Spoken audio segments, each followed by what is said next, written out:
రాహుల్ గాంధీ గారు ఒక మాట చెప్పిండు, గుర్తుపెట్టుకోరి. కాంగ్రెస్ పార్టీ అధికారంలోకి రాగానే బీసీ కులగణన చేస్తా అని చెప్పిండు, మీ తలం లెక్క పెడతా అని చెప్పిండు, ముదిరాజులు ఎంతమందో చేస్తా అన్నాడు, మున్నూరు కాపులు ఎంతమందో లెక్క చెప్తా అన్నాడు, పద్మశాలీలు ఎంతమందో అని చెప్పిండు. ముదిరాజు బిడ్డలను హక్కున చేర్చుకుంది కాంగ్రెస్ పార్టీ. ఇలా బీసీల కోసం కూడా రాహుల్ గాంధీ ఏం చెప్తా ఉన్నాడు, మేము అధికారంలోకి వస్తే మీ కులగణన చేస్తామని చెప్పిండు.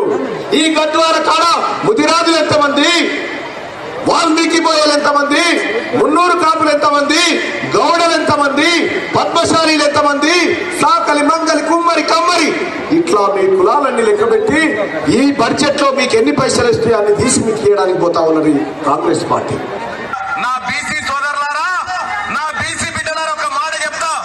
ఎన్నడూ చేయనటువంటి కార్యక్రమాన్ని రాహుల్ గాంధీ గారు ప్రకటించారు.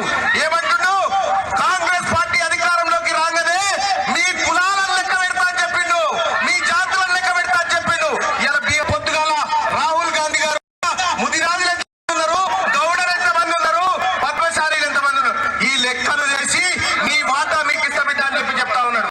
తెలంగాణ రాష్ట్రమంతటా సామాజిక ఆర్థిక విద్యాపరమైన ఉపాధి రాజకీయ కుల సర్వే కులగణన మేము చెప్పేటువంటి ఈ కుల జనగణన సామాజిక ఆర్థిక విద్యాపరమైన ఉపాధి రాజకీయ కుల సర్వే కులగణన.